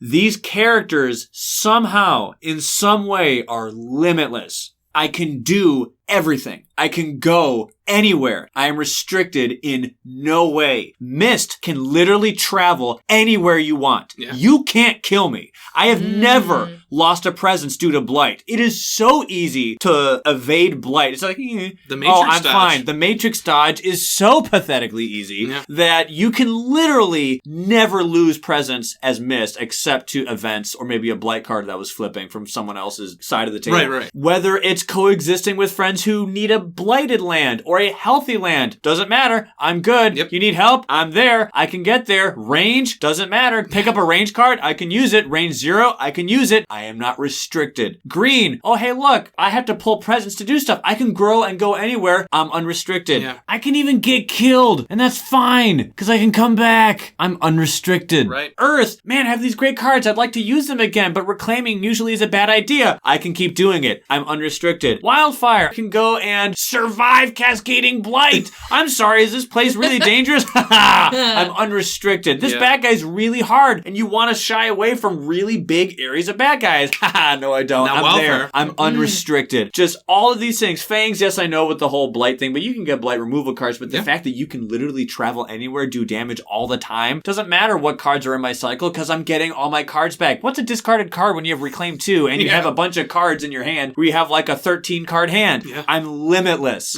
So I love the fact that all these characters in some way can do a lot of things. To the characters that do the jack of all trades thing, but what about the whole, if you're doing a bunch of stuff, you're doing none of them to their extreme that someone else can do. Yeah, but since I'm doing everything, how can you stop me? Because I'm doing everything. Right. Oh no, these bad guys are stopping damage coming in. Well, good thing I'm also control and fear. Yeah. Hey, these guys have anti-control things. Good thing I'm damage, defense, and fear. So go ahead, stop one thing. I dare you. Oh, you're stopping 2 or 3 things? I'm doing 5. I can do that, So like... That's cool. That really is why... Oh, and with Mist, this emotion, to me, physically even looks the most apparent because I'm literally everywhere. Everywhere. Oh, I need defense. Quick, clump up. Defense with Unnerving Paw. Quick, I need to do a bunch of damage. Hey, guess what? Boom. Fog closes in. I'm everywhere. Boom. And they're dead. Chilling. Oh, I'm sorry. These guys have extra health. And I got all these towns in. They're -1, and all these towns are dead. Wait, that was like 4 towns, and they're all dead. I think Mist is like secretly good against England. Who cares? I can't wait to try it. Yeah, their second wave. Wave campaign. Yeah, I want to see that. But the fact that you can go with Mist literally anywhere, there's nothing that can stop you. And in our first game with Jagged Earth, I played as Mist because Mist was my number 1. Yeah. And I had gotten to the other side of my starting board by turn 2 with 1 presence. I was like, I want to see how fast I can just move. And like, oh my goodness, I can go anywhere. And that translates well with any card you find by the late game. I have a blight removal card. Let's flow in there, grab it, and we're out. Remove blight. Then, oh no, a bad guy's going to kill some of my friends. My limitless untouchability is now extended to my friends. Whenever presence will be destroyed, nope. Or even like, I need a sacred site here. Oh, move 2. Okay, move 2 presence into right. on in. Yeah. Right. And then when you find a range 0 card, it's like, oh wow, this is really cool. Steam vents. Range 0. All right, well, let me go move in there really quick, and you're dead. And oh hey, I need to go over here. Let's move. Oh, it's so great. Ooh, and quick shout out to Emily Hancock. Some of the best artwork in the game. Gorgeous. Of Mist. We talked about that too in the hype list, but it's still just as good. I still want my high-res poster of like Starlight's artwork and Mist's artwork. Have they ever considered selling prints of the artwork? I'd buy it. They should. I would. I think Rivers is really pretty too. I like Ocean, the style of it. But yeah, Mist just really, and people be like, it's gorgeous. And people may say, well, wait, if you like being limitless, then why in the world do you like a character that has such terrible energy gain? Or why do you like a character that's limited by blight for Fang's case and whatnot? Yes, I'm not saying each one of them are literally limitless in every single thing that they do, but these characters are both limitless in some ways and they were underdogs. And you don't you don't like overpowered. So I've heard that, green is like SS tier. It's like green by itself is not overpowered. Right. So yes, they have a very strong card, but you are not like Keeper where you're getting 9 energy. Right. So you like Spears, like you said, they're underdogs. It's true. I feel like psychology-wise, it'd be so interesting to get into, like, what causes you to like the underdog at some point. You should think through that. It's so so weird. Go like, see a therapist. seriously, the moment I hear that there's something popular, I immediately start to support its opposite. It's true. You've It's been so like that for a long time. And there are some exceptions, of course. It's not like literally, hey, there's a lynch mob for a guy. I love him. I'm not talking about that. I'm talking about just like, I mean, there's exceptions, of course. Didn't stop all you over the from place. liking the circus movie. Greatest Showman! Circus movie. Wow, Laura. Like I said, there's exceptions. I'm just saying, automatically, my predispositioned Gut reaction is just like, I don't know. Yeah, it would be kind of interesting to identify what is the emotion behind that. Why am I wired that way? Because I want every voice to be heard. I want every single person to feel listened to. I want every person to feel just as loved or as noticed as anyone else is. Maybe that's because my own background as an introvert, being kind of shy, not having that kind of treatment. So I kind of maybe want to do it to others. Yeah. But in this case, just bringing it back to Mist and bringing back to my number one, because if all these characters are limitless, then why was Mist number one? For some reason, none of these characters clicked as well as Mist did. Green did the best. That one clicked the most. The King of the Hill analogy, that one held the hill for the longest time. And then Mist was just, oh gosh. I love preventing things, and Mist can prevent things even better than Green. Wait, whoa, hello, what'd you just say? Yeah, because guess what? If you consistently stop 2 explorers every single turn 2 onwards, which I can do, nothing's ever happening. But wait, what about the guys you have to milk? Oh yeah, you let them sit there, and the moment there'd be a problem, cap them, go to another guy. It's calculated. It's really, and you also kind of get to be scary. Like, that's kind of fun. But you get to be scary to the bad guys, and it's kind of like a fun. Did you miss not being able to draw fire cards? Cards with the fire element? Not really. Okay. It's not that bad. Wait, is Mist not allowed to have? It's not. It's not that you're not allowed to. You'll just get. No, my brother energy. Sam was drawing them like he didn't care. Sam didn't read half the thing. It's all good. I'm like, Sam, you're supposed to keep these people alive, and you get energy from not drawing cards. Yep. Anyway. Yep. And just to the energy thing, it's very important to play Mist the way they were intended to be played. But if you can do that well, they can become one of the, pun intended, scariest spirits in the entire game. Yeah. Oh, and just the amount of dominance that you can get. I remember when I was playing with Seth, by turn 3 or 4, I was like, I'm in complete control of my board.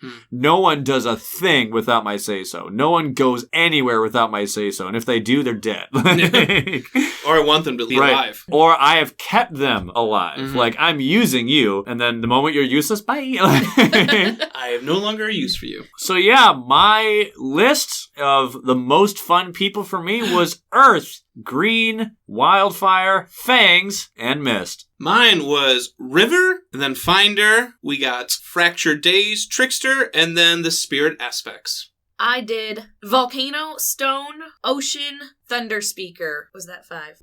And then Many Minds / Downpour. Many Minds slash / keeper, Downpour slash / not Downpour. keeper. It was freeform. Yeah. She's an artist. 3 different ways of compiling a list. There you go.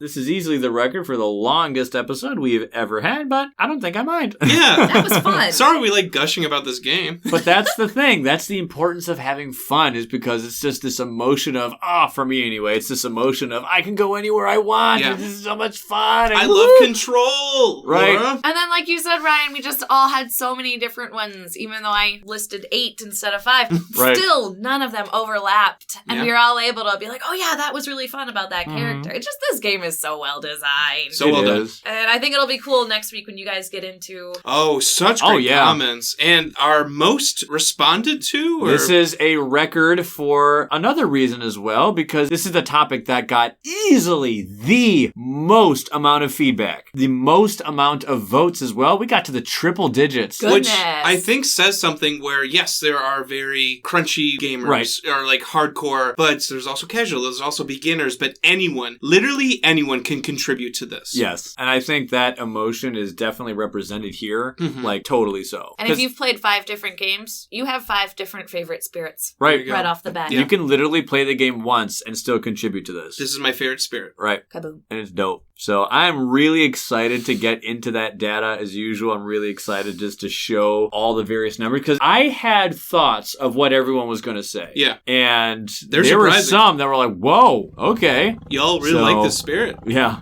So, did you guys hear that? What was that? I don't think it's anything. I don't What was hear it? anything. Huh? Anyway, but I'm like super stoked. Me. Oh, it's going to be awesome.